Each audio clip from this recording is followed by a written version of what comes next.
Já, Steinn, tap eftir framlengdan leik á móti Vestra hérna útivelli. Hvernig eru svona þín fyrstu viðbrögð eftir leik?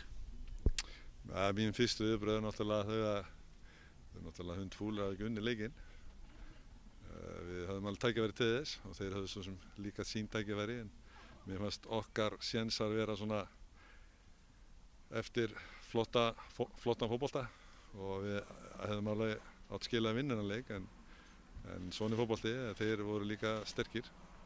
En ég er náttúrulega með mjög ungt lið, þetta er Úlfar er afsprengi fram og þetta kemur úr nýja hverfinu okkar, Grafarholtinu, Úlfarsárdalur, og við erum bara að þróa unga og efnilega fótboltamenn og ég get ekki annað en stoltur af því að ég held að við höfum sett svona nýja kafla í knattspyrnusögunni með því að komast þetta langt og skora svona mikið af mörkum.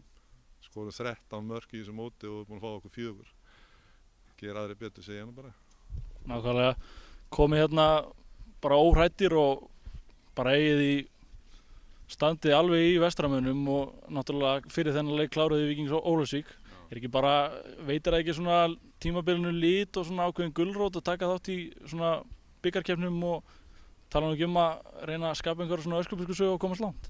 Jó, sko, þetta er búið að vera mjög sérstakt af því að við byrjum að spila í vestur í Kópavogi, svo fórum við vestur á Ólafsvík, svo fórum við vestur á Ísafjörð og ég veit ekki, það er náttúrulega hægt að fara vestan en það, en þetta náttúrulega er rosalega góð reynsla fyrir þessa stráka að spila þessa leiki og við erum búin að spila þetta mót mjög vel og eins og þú segir að þá er þetta svona lítið ævintýri, en þetta fer fyrst og fremst í reynslubankan hjá þeim og við hérna þjálfararnir, við sjáum hverjir eru að bæta sig og hverjir eru þá líklegir til þess að komast upp í inkassoliðið okkar. Þannig að þetta konsept, ef ég má sletta aðeins, það er frábært og okkur fannst þetta mjög skemmtilegt. Þó sem við svekktir og verðum svekktir í dag, en þetta er búið að vera mjög skemmtilegt. Kærar þakkir fyrir þetta og gangi vel í sumar.